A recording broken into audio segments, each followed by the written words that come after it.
こんにちは、スネドラです。前回歩き遍路をしてからほぼ1年、やっと戻ってくることができました。今まで1年も間を空けたことが一度もなかったので、もうワクワクドキドキでもう胸がはち切れそうです。今回のホテルは松山ニューグランドホテル。事情があって今日の全泊を含めて3連泊で予約してます。ホテルツアーは動画の終盤にありますので、そちらもぜひご覧ください。おはようございます。歩き遍路当日です。今回天気に恵まれてなくて今日も雨が降ってます。おはようございます。ほぼ1年ぶりの歩き遍路、ついに始まりました。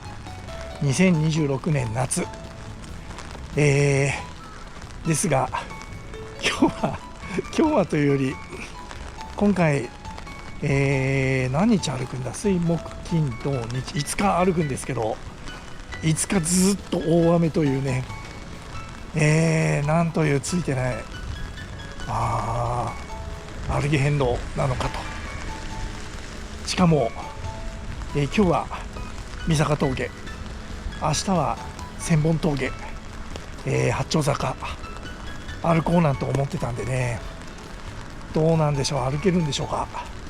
千本峠と八丁坂はまだしも、今日の三坂峠、これも歩かんと熊高原行けないんでね、気をつけながら頑張っていこうと思います。雨は、ピーク時、降水量が20何ミリとか30何ミリとか、とんでもない雨降るみたいですけど、気をつけながら歩いていこうと思います。それでは今日も一日よろしくお願いします。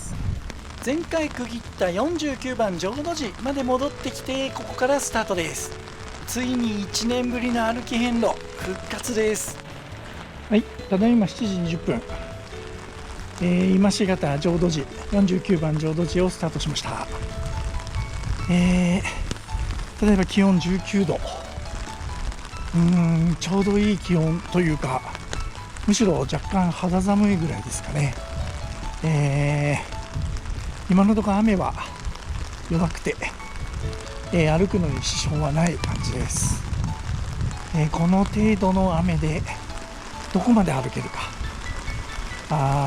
前半の 1,2 時間が勝負かなと思うんで、1年ぶりの遍路ですが、出だしは飛ばしていこうと思います。懐かしの埴輪が出てきました。ここ私気づかなかったんですけど、奥の方にドラえもんがいるんですよね。誰かの動画見ててこれを知ったんですが、本当にドラえもんがいました。ドッグラン&カフェコングさんです。こういう雨の日、こういう室内ドッグランが近くにあると本当に便利ですよね。うちの近くにはないので本当に羨ましいです。ここは道なりに左側に行っちゃいそうですが、こっちが歩き遍路の、道だったと思います。色あせてますが遍路シールも確かにあります。こっちで間違いないようです。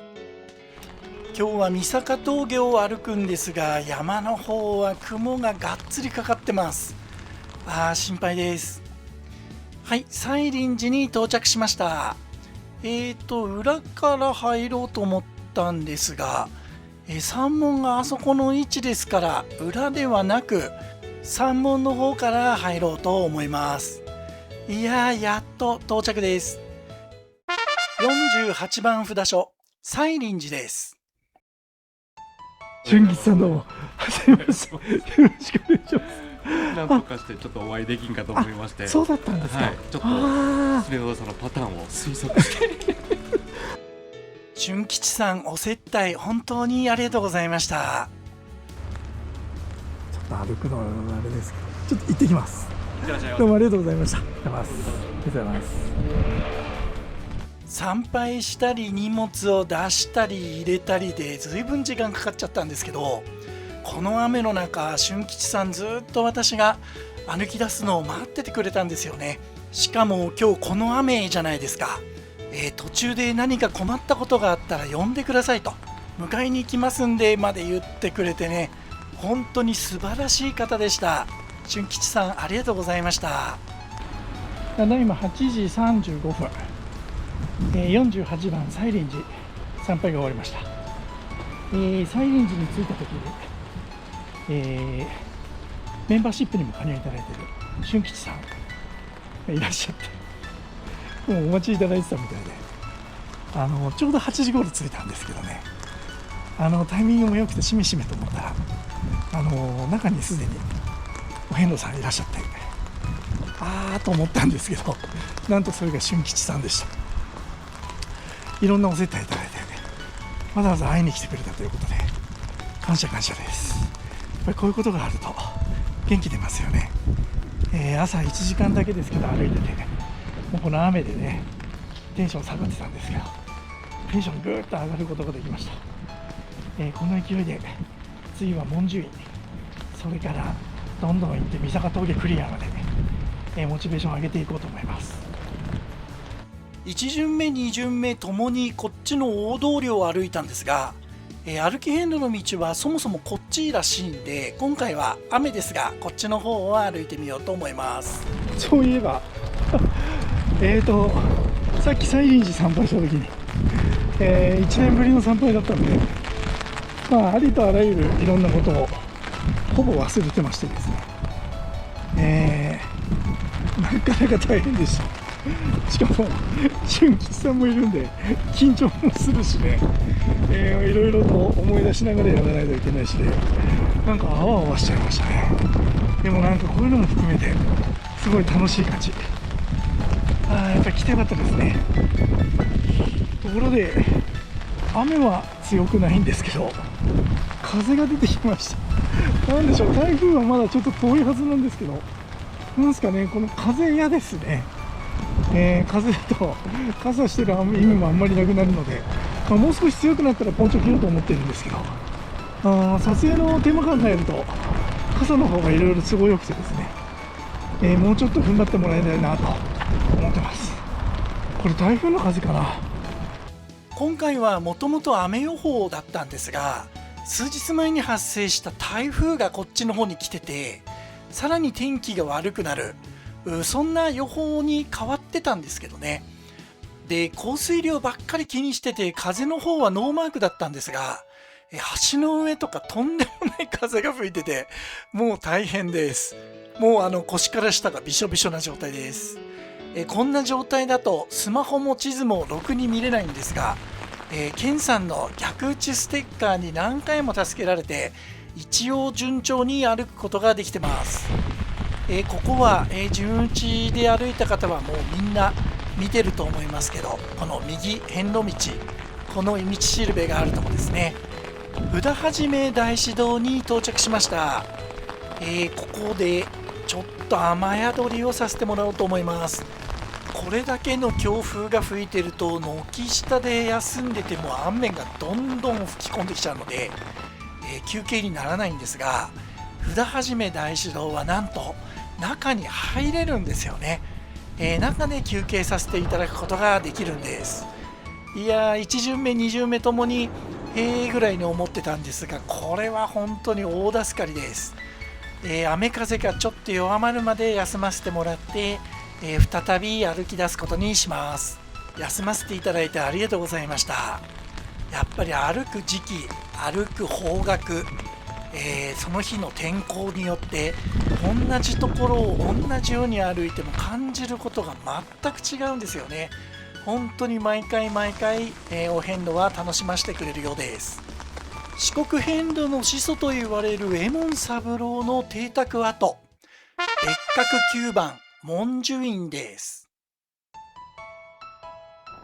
文殊院の参拝が終わりました。次は47番八坂寺に向かって歩いていきます。山の方は相変わらずですね、むしろさっきよりも霞がかってるような感じです。道は特に間違えてないようですね。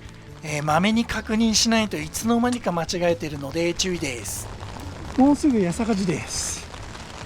おかげさまで風はほとんど吹かなくなりました。風が吹かないとムシムシした暑いですね。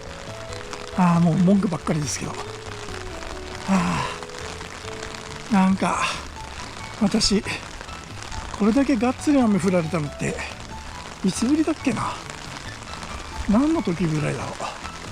ちょっと遍路があまりに久々すぎて思い出せません。見えてきました。雨風が弱いうちに到着しました。47番札所、八坂寺です。八坂寺の参拝が終わりました。続いて46番浄瑠璃寺を目指します。浄瑠璃寺までは 0.9 キロ、あっという間です。ここならホイホイで歩いても道は間違えないだろうと思ってたんですが、なんとなく見慣れない景色ですね。八坂寺参拝終わって、もうすぐ浄瑠璃寺です。今日雨が降ってなければね、こういうところでドローンを飛ばしたら気持ちいいんでしょうけどね、いい絵が撮れそうですけど、なんつってもあのドローン 99g しかないので、ちょっとした風とか雨とかでもうどこに行っちゃうか分からないんでですね、もともと濡れちゃいけないんで雨の中では使えないんですけど、今日ワンチャン雨がやめばなと思って一応持ってきてはいるんですけど、ちょっともう無理ですね。今回はドローン映像なしで、歩き遍路を編集しようと思います。なんか見慣れないところを歩いてるなと思ってて、逆打ちだからかなと思ってたんですけど、道をやっぱり間違えてました。この区間で道を間違えちゃうとはね、油断大敵です。46番札所、浄瑠璃寺です。浄瑠璃寺といえば抱っこ大師ですが、今回は抱っこする精神的余裕がありませんでした。農協所で逆打ち遍路のアドバイスをいただきつつ、お接待も頂戴しました。ありがとうございます。はい、それでは三坂峠に向かって歩き出します。提灯屋さん、いつかまた来たいですね。雨が強くなってきました。さっき浄瑠璃寺で今日三坂峠歩かない方がいいよなんて言われててね、今テンションが猛烈に下がってます。崩れてるとこ、崩れてるとこあった。そうですか。道が崩れてるわけじゃなくて、崩れて辺の道に降ってんな、石が降ってたんやなっていうようなとこ。本当ですか。そこまで歩いてないと滑ると思います。石畳みたいな。なるほどね。気をつけて。わかりました。ありがとうございます。すみません。やっと順打ちの歩き遍路さんに会えました。貴重な三坂峠情報ありがとうございます。ただいま11時40分ぐらい、相変わらず予定よりちょっと遅れてますけど、今歩き遍路さん、女性の順打ちの遍路さんとすれ違いました。さっき浄瑠璃寺で農協所にいた女性の方から、今日は三坂峠歩かん方がええんちゃうかともう登山道が川のようになってるはずやと、こんな日は行ったらあかんみたいないうこと言われて、今正直ちょっとビビってたんですけど、今順打ちで降りてきた女性の方に聞いたら、川のようにはなっていないとただ大変だったと、下りでも大変だったんだから上りはもっと大変だろうとでアドバイスをいただきました。なかなか不安が払拭されませんが、もうしょうがないですね。ここまで来たら行けるとこまで行ってやばいと思ったら諦めます。とりあえず坂本屋さんまで行って考えましょう。あと坂本屋さん何キロぐらいだろう、3、4キロぐらいかな。頑張って歩いていこうと思います。多分逆打ちで三坂峠をトライするときはここの自販機が最終になると思うんですよね。なので飲み物がないときはここで買っておきましょう。再び、歩きお遍路さん来ました。今度は男性の歩きお遍路さんです。再び、入念に三坂峠の情報をリサーチします。先ほどすれ違った男性の歩きお遍路さん、やっぱり男性だからなのか、それとも自分の中の平均点が違うのかあれですけど、三坂峠はぬかるんでるけど大丈夫ですよみたいなね、そんな感じです。もうここまで来たら行くしかないわけですが、なんかそう言われるとちょっとほっとしますね。自信がついてきました。坂本屋でちょっと装備整えて、さすがにポンチョ着ないと危ないでしょうね、傘じゃ。装備整えて今日三坂峠チャレンジ決行します。番外霊場網掛石に行くには確かここを右に曲がるんでしたよね。ケンさんの逆打ちステッカーがあります。これでいいようです。それでね、ちょっと不思議だったのが、ここ草が1箇所だけ動いてるんですよね。何かなと思ったら奥に何か動物がいるようです。尻尾が見えます。後ろ足も見えるね。何かしてるようですが、なんか飛び出てきたら怖いんでもうこのまま行くことにしました。今のは一体何だったんですかね。猿っぽかったかな。道はこれで合ってるようです。雨が強くなってきて、もうテンション低いですけど頑張って歩いていきます。番外の網掛石到着しました。ちょっとここで雨宿りをさせてもらいます。確か1巡目の時もここで雨宿りさせてもらいましたね。雨に縁があるようです。ここの分岐はどっちでしょうか。ケンさんのシールがありません。ここに、案内がありましたね。こっちのようです。奥の暗闇に入ってくるのがちょっと怖いですけど、入ってみればなんとか歩けるような状態だったので、このまま進んでいきます。三坂峠まで残り 4.5 キロ。この 4.5 キロは多分頂上のことなんでしょうね。これ出ました。恐ろしいやつです。と思ったら顔が変わってます。ちょっとハンサムなお兄さんに変わってましたね。怖さがちょっと減っちゃいました。やっと坂本さんに着いた。思ったよりも、だいぶ遅れて坂本屋さんに到着です。ここで、お昼ご飯食べようと思うんですが、その前に、ちょっとトイレを貸していただきます。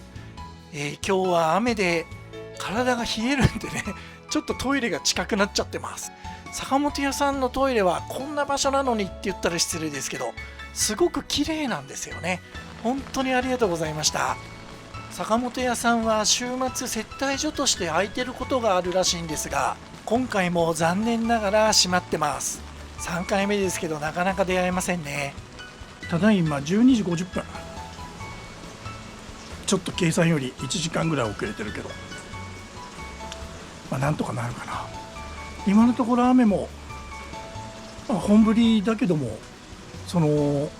降水量20ミリとかぐらいを覚悟してたんだけど、ちょっとそんな風にはなってないようなので、ここで昼飯食べ終わったら、今坂本さんなんですけど、昼飯食べ終わったらさっさと登り出そうと思います。3時台の松山に戻るバスがあるので、そのバスに乗って今日松山大街道までですね、戻って、連泊してるホテルに行こうと思います。歩いてると暑いんだけど、休むと寒いんだよね。風邪ひかないように気をつけます。腹ごしらえもできたので、今回のメインイベント、三坂峠にチャレンジします。何年かぶりにポンチョ来ました。いつぶりだろう、ポンチョ来たの。もしかしたら加水分解してもう着れないかもと思って先週確認したんですよね。そしたらまだ全然大丈夫だったんで今日持ってきました。いやー、ポンチョ着て峠登るのっていつぶりだろう。そもそもポンチョいつぶりに来たんだっけな。最近雨が強くなければいつも傘だけなんでね、ちょっと思い出せないですけど、はい、これからじゃあ三坂峠本番トライします。山がね真っ白、心配ですけど頑張ります。逆打ちの三坂峠は前半は歩きやすいんですよね。浄瑠璃寺から 5.9 キロ、三坂峠頂上まで 2.6 キロ。もうこの時間だと順打ちのお遍路さんとすれ違うことはないと思うので、一人黙々と登っていきます。一の王子社跡の休憩所に到着しました。ちょっとここで雨宿りをさせてもらおうと思ったら、なんとここで野宿してるお遍路さんがいました。ちょっとお邪魔したら悪いと思ってね、ほんの少しだけ休ませてもらってすぐにスタートです。ここが女性のお遍路さんが言ってた崖崩れがあったっていうところですね。遍路道は特に歩きづらい程度で問題はないんですが、今回の雨で起きた、崖崩れかどうかもちょっとわからないんですが、進んでいきます。水量は多いですが、特に歩きづらくなるような状態ではないようです。こんな雨の中撮影すると危険なのでほとんど映像はないんですが、相当、苦労しながらなんとか、上の方まで上がってきました。晴れてればご褒美レベルの景色が見れるこの場所も、このありさまです。いやでもここまで上がれたことに感謝ですね。なんか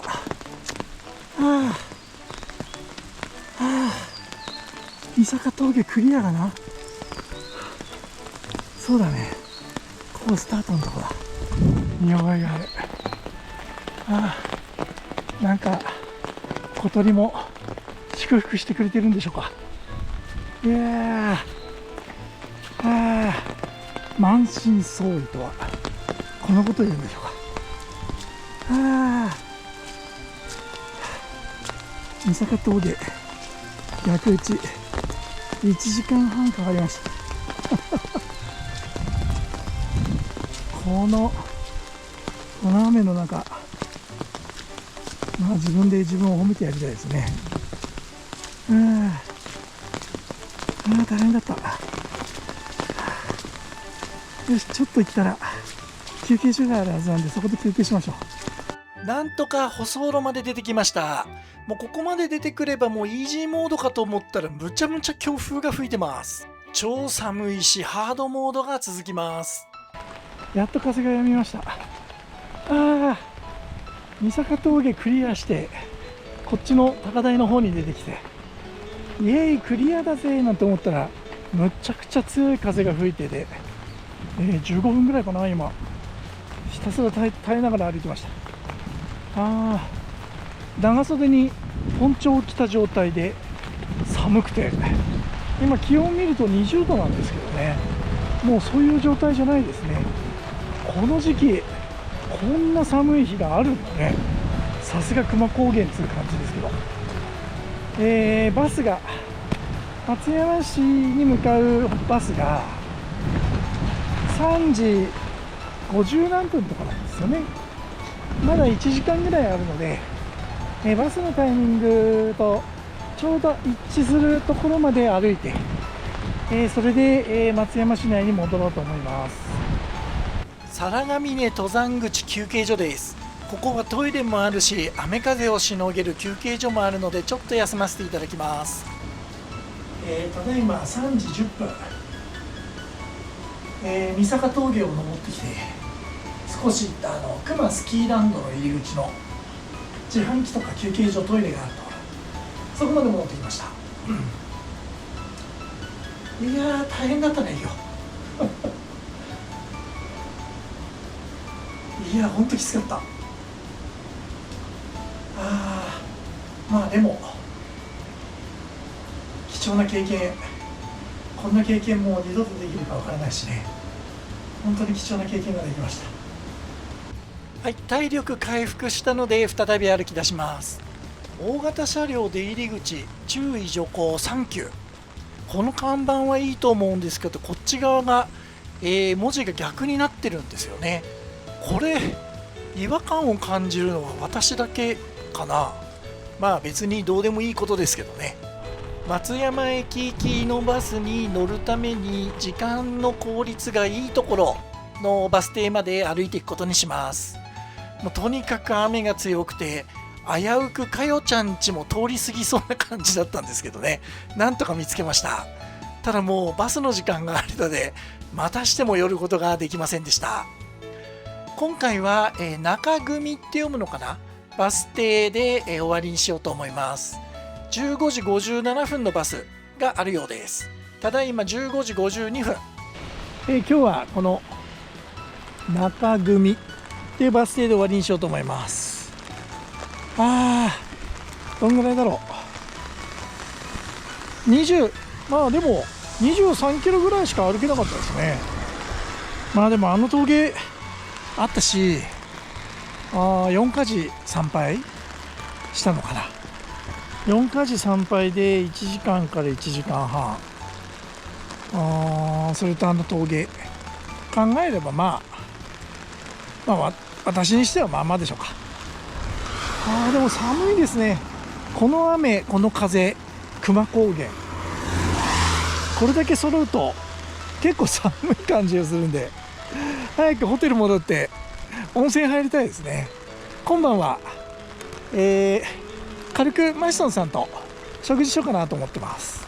明日も変動あるんで時間かけて飲んだりすることができないんでね、軽く晩飯どうでしょうなんていう感じでね、 1,2 時間だけ、後で時間連絡しないといけないですけど、はい、今日はここで終わりにします。どうも皆様お付き合いいただいてありがとうございました。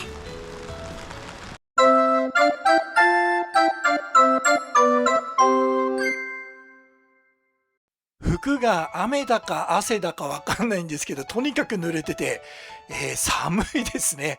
早く温泉に入りたいです。はい、松山ニューグランドホテル戻ってきました。このホテルは大街道の中心部にあって立地がすごく良くて、何をするんでも便利なのに、金額が安いんですよね。今回も5000円台で泊まれてます。その割にホテルは綺麗だし、大浴場はあるし、なんと洗濯機乾燥機の台数も多いので、お遍路さんにはうってつけのビジネスホテルです。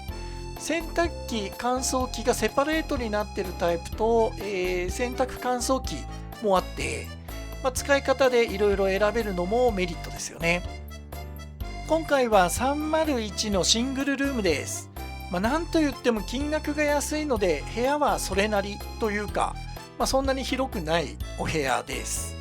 ただ清潔ですし、必要なものも全部揃ってますし、枕元にも電源があるしで、特に、泊まる分には困ることはないと思います。